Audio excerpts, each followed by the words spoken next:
Hi hello ಎಲ್ಲರಿಗೂ ನಮಸ್ಕಾರ. ಎಲ್ಲ ಹೇಗಿದ್ದೀರಾ? ಎಲ್ಲ ಚೆನ್ನಾಗಿದ್ದೀರಾ ಅಂತ ಭಾವಿಸ್ತೀನಿ.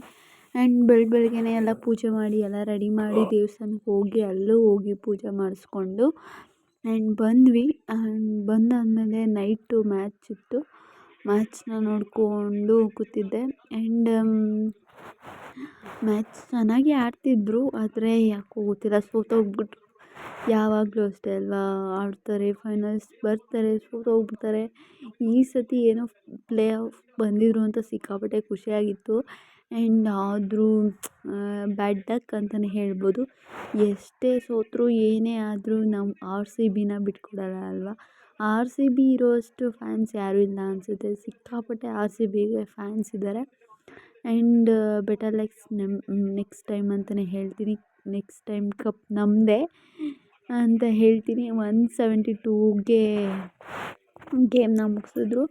ಅವರು ಇನ್ನೂ ಜಾಸ್ತಿ ಹೊಡೆದ್ರು, ಆದರೂ ಬೇಜಾರಾಯಿತು. ಈ ಸತಿನಾದ್ರು ಕಪ್ ನಮ್ಮದಾಗುತ್ತೆ ಅಂತ ಅಂದ್ಕೊಂಡಿದ್ವಿ. ಯಾವಾಗಲೂ ಕಪ್ ನಮ್ಮದೇ ಅಂತ ಅಂದ್ರೂ ಕಪ್ ಬರ್ತಾಯಿಲ್ಲ, ಯಾಕೆ ಗೊತ್ತಿಲ್ಲ. ಮನೇಲಿ ಹೋಗಿ ಟೀ ಕಪ್ ಕುಡೀರಿ ಅಂತ ಹೇಳಿ ಇದು ಮಾಡ್ತಾರೆ. ಹೋಗಲಿ, ನೆಕ್ಸ್ಟ್ ಟೈಮ್ RCB ಅಂತ ಹೇಳೋಣ. ಆ್ಯಂಡ್ ಬೆಳಗ್ಗೆ ಬ್ಲಾಗ್ನ ಸ್ಟಾರ್ಟ್ ಮಾಡ್ತಾಯಿದ್ದೀನಿ ನಾನು, ಹಂಗೆ ಕಂಟಿನ್ಯೂ ಮಾಡಿಕೊಂಡು. ಆಲೂ ಪರಾಟ ಮಾಡೋಣ ಅಂತ ಹೇಳಿ ಒಂದು ಕುಕ್ಕರ್ಗೆ 4 ಆಲೂಗೆಡ್ಡೆನ ಹಾಕ್ಕೊಂಡು ಕೂಗಿಸ್ಕೊಂಡಿದ್ದೀನಿ. 2 ವಿಜಿಲ್ನ ಕೂಗಿಸ್ಕೊಂಡಿದ್ದೀನಿ. ಆಮೇಲೆ ಚಪಾತಿ ಹಿಟ್ಟನ್ನ ಕಲಿಸ್ಕೊತಾ ಇದ್ದೀನಿ. ಚಪಾತಿಗೆ ಯಾವ ಕನ್ಸಿಸ್ಟೆನ್ಸಿ ಕಲಿಸ್ಕೊತೀವೋ ಅದೇ ಕನ್ಸಿಸ್ಟೆನ್ಸಿಗೆ ಚಪಾತಿನ ಕಲಿಸ್ಕೊಬೇಕು.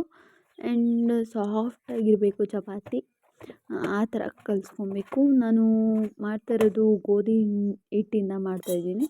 ಆ್ಯಂಡ್ ಗೋಧಿ ಹಿಟ್ಟಿಂದನೂ ಮಾಡ್ಬೋದು, ಮೈದಾ ಹಿಟ್ಟಿಂದನಾದ್ರು ಮಾಡ್ಬೋದು ಆಲೂ ಪರಾಟನ. ನಾನು ಗೋಧಿ ಹಿಟ್ಟಿಂದನೇ ಆಲೂ ಪರಾಟ ಮಾಡ್ತಾಯಿದ್ದೀನಿ. ಇವಾಗ ಕುಕ್ಕರ್ ಆಲ್ರೆಡಿ ಕೂಗಿದೆ, ಅದನ್ನ ಎತ್ಕೊಂಡು ಒಂದು ಪ್ಲೇಟಿಗೆ ಸರ್ವ್ ಮಾಡ್ಕೊತಾ ಇದ್ದೀನಿ, ಆರಿಬಿಡ್ಲಿ ಅಂತ ಹೇಳಿ. ಆರಾದಮೇಲೆ ನೀಟಾಗಿ ಬಿಡ್ಸೋಕ್ಕೆ ಸರಿ ಹೋಗುತ್ತಲ್ವ, ಹಾಗಾಗಿ ಸಿಕ್ಕಾಪಟ್ಟೆ ಸುಡ್ತಾಯಿತ್ತು, ಆದ್ರೂ ಪರವಾಗಿಲ್ಲ ಅಂತ ಹೇಳಿ ಬಿಸಿಲೇ ಬಿಡಿಸ್ಕೊತಾ ಇದ್ದೀನಿ. ಆ್ಯಂಡ್ ಇದೇ ಫಸ್ಟ್ ಟೈಮ್ ನಾನು ಆಲೂ ಪರಾಟ ಟ್ರೈ ಮಾಡ್ತಾಯಿರೋದು. ಟೇಸ್ಟ್ ಮಾತ್ರ ಸಖತ್ತಾಗಿ ಬಂದಿತ್ತು, ತುಂಬ ಚೆನ್ನಾಗಿ ಬಂದಿತ್ತು. ನೀವು ಒಂದು ಸತಿ ಮಾಡ್ಕೊಂಡು ತಿನ್ನಿ ಅಂತ ಹೇಳ್ತೀನಿ. ಆ್ಯಂಡ್ ಬಿಸಿಲೇ ಬೇಗ ಬಿಡಿಸ್ಕೊತಾ ಇದ್ದೀನಿ ಎಲ್ಲ ನೀಟಾಗಿ. ಆಫ್ ಮಾಡಿಕೊಂಡು ಬೇಗ ಬಿಡಿಸ್ಕೊಳಕ್ಕಾಗುತ್ತೆ. ಆ್ಯಂಡ್ ಆಲೂ ಪರೋಟಾಗೆ ನಂಚ್ಕೊಳ್ಳೋಕ್ಕೆ ಅಂತ ಹೇಳಿ ನಾನು ಕಾಯಿ ಚಟ್ನಿನ ಮಾಡ್ತಾಯಿದ್ದೀನಿ. ಫಸ್ಟು ಹಸಿಕಾಯಿನ ತೊಗೊಂಡಿದ್ದೀನಿ ನಾನು. ಕಾಯಿ ಮತ್ತು ಒಂದು ಸ್ವಲ್ಪ ಮೆಣಸು, ಜೀರಿಗೆ, ಆಮೇಲೆ ಹುಣಸೆಹಣ್ಣು, 4 ಹಸಿಮೆಣ್ಸಿನ್ಕಾಯಿ, ಕೊತ್ತಂಬರಿ ಸೊಪ್ಪು, ನೀರು, ಉಪ್ಪು ಇದನ್ನೆಲ್ಲ ಹಾಕ್ಕೊಂಡು ನೀಟಾಗಿ ರುಬ್ಕೋತಾ ಇದ್ದೀನಿ. ಮತ್ತು ಬೆಳ್ಳುಳ್ಳಿ ಮತ್ತು ಉಪ್ಪು, ಆಮೇಲೆ ಒಂದು ಸ್ವಲ್ಪ ಕಡಲೆ ಅದನ್ನು ಹಾಕ್ಕೊಂಡು ನೀಟಾಗಿ ರುಬ್ಕೋತಾ ಇದ್ದೀನಿ. ಆ್ಯಂಡ್ ಈ ಥರ ಚಟ್ನಿ ಮಾಡಿರೋದು ನಾನು ಫಸ್ಟ್ ಟೈಮ್. ಖಾರಕ್ಕೆಲ್ಲ ಇದೇ ಥರ ಅಲ್ವಾ ಮಾಡೋದು, ನಾನು ಈ ಥರ ಫಸ್ಟ್ ಟೈಮ್ ಮಾಡಿರೋದು. ಆಮೇಲೆ ಆಲೂಗಡ್ಡೆ ನಾನು ಇಟ್ಕೊಂಡಿದ್ನಲ್ಲ, ಅದನ್ನೆಲ್ಲ ಇವಾಗ ಮಿಕ್ಸ್ ಮಾಡಬೇಕಲ್ವ. ಅದಕ್ಕೆ 2 ಈರುಳ್ಳಿ ಮತ್ತು ಒಂದು ಸ್ವಲ್ಪ ಕೊತ್ತಂಬರಿ ಸೊಪ್ಪು, ಒಂದು 3 ಹಸಿಮೆಣ್ಸಿನ್ಕಾಯಿನ ತೊಗೋಬೇಕು. ಅದಾದಮೇಲೆ ಆಲೂಗಡ್ಡೆನ ಎಲ್ಲ ನೀಟಾಗಿ ಸ್ಮ್ಯಾಶ್ ಮಾಡ್ಕೊಬೇಕು. ಸ್ಮ್ಯಾಶರ್ ಇದ್ದರೆ ಸ್ಮ್ಯಾಶ್ ಮಾಡ್ಕೊಬೋದು, ನಾನು ಕೈಲೇ ನೀಟಾಗಿ ಮಾಡ್ಕೊತಾ ಇದ್ದೀನಿ. ನೀಟಾಗಿ ಒಂದು ಗಂಟಿಲ್ಲಾರ್ದಂಗೆ ಸ್ಮ್ಯಾಶ್ನ ಮಾಡ್ಕೊಬೇಕು. ಅದು ಗಂಟು ಏನಾದರೂ ಸಿಕ್ಬಿಟ್ರೆ ಚಪಾತಿ ಅಷ್ಟು ಲಟ್ಸೋಕ್ಕಾಗಲ್ಲ, ಹಾಗಾಗಿ. ಆಮೇಲೆ ಇವಾಗ ನಾನು ಈರುಳ್ಳಿನ ಹಾಕ್ಕೊತಾ ಇದ್ದೀನಿ. 2 ಈರುಳ್ಳಿನ ಕಟ್ ಮಾಡ್ಕೊಂಡಿದ್ದೆ, ಅದನ್ನು ಹಾಕ್ಕೊಂಡು ಆಮೇಲೆ ಕೊತ್ತಂಬರಿ ಸೊಪ್ಪು ಟೇಸ್ಟ್ ಚೆನ್ನಾಗಿರುತ್ತೆ ಅಂತ ಹೇಳಿ ಕೊತ್ತಂಬರಿ ಸೊಪ್ಪನ್ನ ಒಂದು ಸ್ವಲ್ಪ ಜಾಸ್ತಿ ಹಾಕ್ಕೊಂಡಿದ್ದೀನಿ. ಆಮೇಲೆ ಒಂದು ಹಸಿಮೆಣ್ಸಿನ್ಕಾಯಿನೆಲ್ಲ ಚಿಕ್ಕದಾಗಿ ಕಟ್ ಮಾಡ್ಕೊಬೇಕು. ನಾನು ಒಂಚೂರು ದೊಡ್ಡದಾಗಿ ಕಟ್ ಮಾಡ್ಕೊಂಬಿಟ್ಟಿದ್ದೀನಿ, ಇನ್ನೂ ಚಿಕ್ಕದಾಗಿ ಕಟ್ ಮಾಡ್ಕೊಳ್ಳಿ. ಆ್ಯಂಡ್ ಅದಾದಮೇಲೆ ಒಂದು 1/4 ಸ್ಪೂನ್ ಆಗೋಷ್ಟು ಖಾರದ ಪುಡಿ, ಆಮೇಲೆ ಒಂದು ಸ್ವಲ್ಪ 1/4 ಸ್ಪೂನಷ್ಟು ಅರಿಶಿನದ ಪುಡಿ, ಅದನ್ನು ಹಾಕ್ಕೊಂಡು ನೀಟಾಗಿ ಮಿಕ್ಸ್ ಮಾಡಬೇಕು. ಆಮೇಲೆ ಸ್ವಲ್ಪ ಜೀರಿಗೆ ಟೇಸ್ಟಿಗೆ ಅಂತ ಹೇಳಿ ಜೀರಿಗೆ, ಉಪ್ಪು ಹಾಕ್ಕೊಂಡು ಎಲ್ಲ ನೀಟಾಗಿ ಸ್ಮ್ಯಾಶ್ ಮಾಡಬೇಕು. ಅದು ರೆಡ್ ಕಲರ್ ಬರೋವರೆಗೂ ನೀಟಾಗಿ ಸ್ಮ್ಯಾಶ್ ಮಾಡ್ತಾ ಹೋಗಬೇಕು.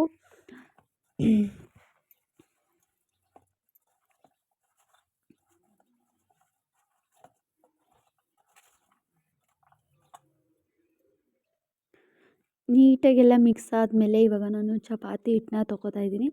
ದಪ್ಪ ದಪ್ಪನಾಗಿ ಚಪಾತಿ ಹಿಟ್ಟನ್ನ ತೊಗೋಬೇಕು, ಯಾಕಂದರೆ ಅದು ನಾವು ಫೋಲ್ಡ್ ಮಾಡಬೇಕಲ್ವಾ, ಹಾಗಾಗಿ ದಪ್ಪ ದಪ್ಪನಾಗಿ ಚಪಾತಿ ಹಿಟ್ಟನ್ನ ನಾವು ತೊಗೊಬೇಕು.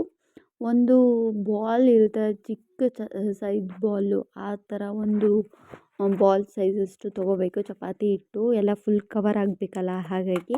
ಆ್ಯಂಡ್ ಇವಾಗ ನಾನು ಆಲೂಗಡ್ಡೆನ ಸ್ಟಫಿಂಗ್ಸ್ನ ಎಲ್ಲ ನೀಟಾಗಿ ರೌಂಡ್ನ ಮಾಡ್ಕೊತಾಯಿದ್ದೀನಿ. ಚಪಾತಿ ಹಿಟ್ಟು ಎಷ್ಟು ದಪ್ಪ ಇತ್ತು ಅದನ್ನು ಅಷ್ಟೇ ದಪ್ಪ ಮಾಡ್ಕೊತಾಯಿದ್ದೀನಿ. ಸಣ್ಣ ಏನು ಮಾಡ್ಕೊಬೇಡಿ, ಯಾಕಂದರೆ ಚಪಾತಿಗೆಲ್ಲ ಸಾಕಾಗಲ್ಲ. ಒಂದು ಸ್ವಲ್ಪ ದಪ್ಪಾಗಿದ್ದರೆ ಎಲ್ಲದಕ್ಕೂ ಸಾಕಾಗುತ್ತೆ. ಆ್ಯಂಡ್ ಎಡ್ಜ್ ಎಲ್ಲ ತುಂಬ ಚೆನ್ನಾಗಿ ಬರುತ್ತೆ. ಸ್ವಲ್ಪ ಜಾಸ್ತಿ ಇದ್ದರೆ, ಕಡಿಮೆ ಇದ್ದರೆ ಸಾಕಾಗಲ್ಲ, ಒಂಥರ ಬರೀ ಗಟ್ಟಿ ಗಟ್ಟಿ ಥರ ಸಿಕ್ಬಿಡುತ್ತೆ. ಹಾಗಾಗಿ ಫಸ್ಟು ಚಪಾತಿನ ರೌಂಡಕ್ಕೆ ಇದು ಮಾಡ್ಕೊಬೇಕು, ಲಟ್ಟಿಸ್ಕೊಬೇಕು. ಪೂರಿಗೆ ಯಾವ ಥರ ಲಟ್ಟಿಸ್ಕೊತೀವೋ ಆ ಥರ ಲಟ್ಟಿಸ್ಕೋಬೇಕು.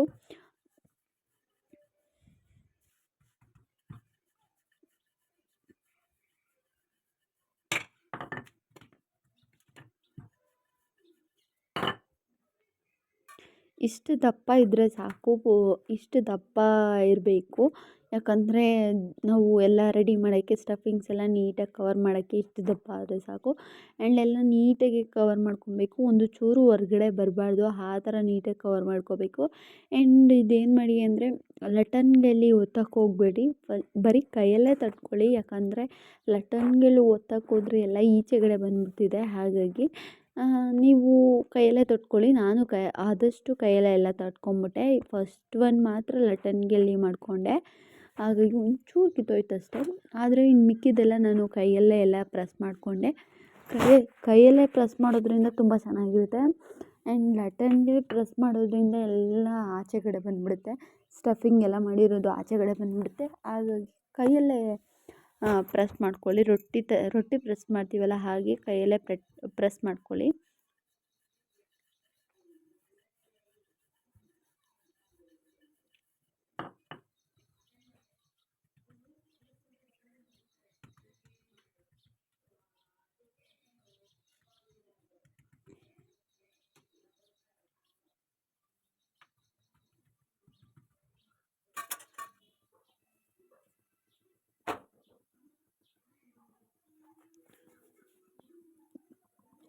ಅದೆಲ್ಲ ಆದಮೇಲೆ ಇವಾಗ ನಾನು ತವಾ ಮೇಲೆ ಹಾಕ್ಕೊತಾಯಿದ್ದೀನಿ, ಎಣ್ಣೆನ ಸವರ್ಕೊತಾ ಇದ್ದೀನಿ.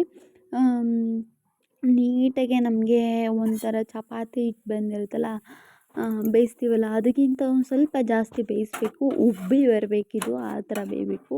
ಉಬ್ಬಿ ಬರ್ತಾಯಿದೆ ನೋಡ್ಬೋದು ನೀವು, ಉಬ್ಬಿ ಬರಬೇಕು, ಆ ಥರ ಬೇಯಿಸ್ಬೇಕು, ನೀಟಾಗಿ ಬೇಯಿಸ್ಬೇಕು. ಎಣ್ಣೆ ಒಂದು ಸ್ವಲ್ಪ ಜಾಸ್ತಿ ಹಾಕ್ಕೊಂಡು ನೀಟಾಗಿ ಸವರ್ಕೊಂಡ್ರೆ ಚೆನ್ನಾಗಿ ಬರುತ್ತೆ. ನೋಡಿ, ಆ ಥರ ಉಬ್ಬಿ ಬಂದರೆ ಚೆನ್ನಾಗಿ ಬರ್ತಿದೆ ಅಂತ ಹೇಳಿ ನೀಟಾಗಿ ಎರಡೂ ಕಡೆಯೂ ಈ ಥರ ಬೇಯಿಸ್ಕೊಬೇಕು.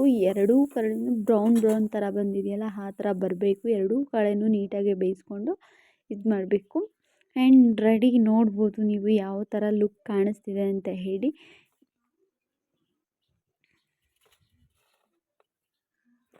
ಆ್ಯಂಡ್ ಇವಾಗ ಅಡುಗೆಲ್ಲ ಆದಮೇಲೆ ನಮ್ಮ ಮನೆಯವರಿಗೆ ಬಾಕ್ಸ್ಗೆ ಅಂತ ಹಾಕ್ತಾಯಿದ್ದೀನಿ.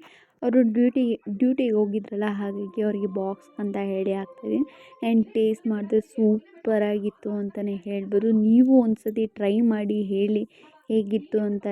ಅಂದರೆ ನನ್ನ ವಿಡಿಯೋ ಇಷ್ಟ ಆಗಿರೋ